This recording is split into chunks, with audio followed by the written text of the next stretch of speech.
Hello बच्चों, let's read the question. The area bounded by the curve xy square equal to 4 into 2 minus x and y axis is. ये सबसे पहले हम curve को draw करने का ट्राई करते हैं. अगर हम यहाँ पे x को 0 पुट करें तो x को 0 पुट करने पे वैल्यू सेटिस्फाई नहीं हो रही है. देखिए राइट हैंड लेफ्ट साइड 0 आएगी और राइट हैंड साइड आएगी 8. तो मतलब x इक्वल टू 0 इसका एसिम्पटोट होगा. x इक्वल टू 0 हमारी कौन सी लाइन होती है? y एक्सिस वो हम x इक्वल टू 0 लाइन होती है. पूरी y एक्सिस पे हमारा x 0 होता है. ये x एक्सिस हमारा, ये y एक्सिस लेट से.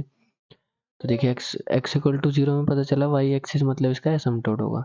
उसके बाद अगर हम y को 0 पुट करते हैं तो y को 0 पुट करेंगे तो ये वैल्यू आएगी 2 minus x equal to 0. 4 times 2 minus x equal to 0 मतलब x की वैल्यू यहाँ से आएगी 2. मतलब ये x को 2 पे कट करेगा. ये पॉइंट होगा हमारा 2,0. अब देखिए y की इवन पावर है, x की तो पावर ऑड है बट y की इवन पावर है, मतलब ये x एक्सिस के अबाउट सिमेट्रिकल भी होगा कर. और जैसे ही हम वाई स्क्वायर इक्वल टू, देखिए हमारा क्या है value, y square equal to आएगी 4 times 2 minus x upon x. अगर हम x को इनफाइनाइट टेंड कराते हैं, सॉरी अगर इसका डोमेन हम निकालें तो ये वैल्यू आएगी y equal to plus minus root 4 times 2 minus x upon x. तो यहाँ से ये वैल्यू पॉजिटिव होनी चाहिए, मतलब 2 minus x x greater than equal to 0 होना चाहिए. तो इसको अगर हम ड्रॉ करें ये पॉइंट आएगा 0 2. अब देखिए पॉजिटिव होना चाहिए तो 2 से बड़े के लिए तो नेगेटिव आएगा. 2 से बड़े के लिए वैल्यू नेगेटिव, 2 से छोटे 0 से बड़े के लिए पॉजिटिव फिर नेगेटिव. तो मतलब और x इक्वल टू 0 हम कंसिडर नहीं कर सकते, मतलब डोमेन हमारा आएगा 0,2. 0,2 में ही हमारा फंक्शन डिफाइन है. तो मतलब ऐसे कुछ ग्राफ बनेगा. 0 का एसिम्पटोट भी है तो ऐसे कुछ ग्राफ बन रहा होगा. अब y की इवन पावर है तो मतलब जैसा ग्राफ ऊपर ऐसा ही नीचे भी बनेगा. माइनस y के लिए भी सेम ग्राफ बनेगा ऐसा. तो देखिए हमें एरिया फाइंड करना है bounded by y axis and this curve. तो देखिए लिमिट्स, y की लिमिट्स अगर आप देखें तो minus infinite to plus infinite vary कर रहा है. देखिए हमें गिवन कर्व है x y square equal to, अगर 4 से मल्टीप्लाई करता हूँ तो 8 minus 4x that is x y square plus 4x plus 8. अगर हम यहाँ से x की वैल्यू कैलकुलेट करें तो 8 अपॉन वाई स्क्वायर प्लस 4. तो देखिए area bounded by y axis हम फाइंड कर सकते हैं. तो रिक्वायर्ड एरिया हमारा क्या आएगा, y की लिमिट हमारी है minus infinite to plus infinite. y पूरा वेरी कर रहा है पूरे y एक्सिस पे. और x dy, y area bounded by y axis क्या होता है, लिमिट्स y की एंड x dy के इक्वल होता है. और x की वैल्यू हमारी क्या है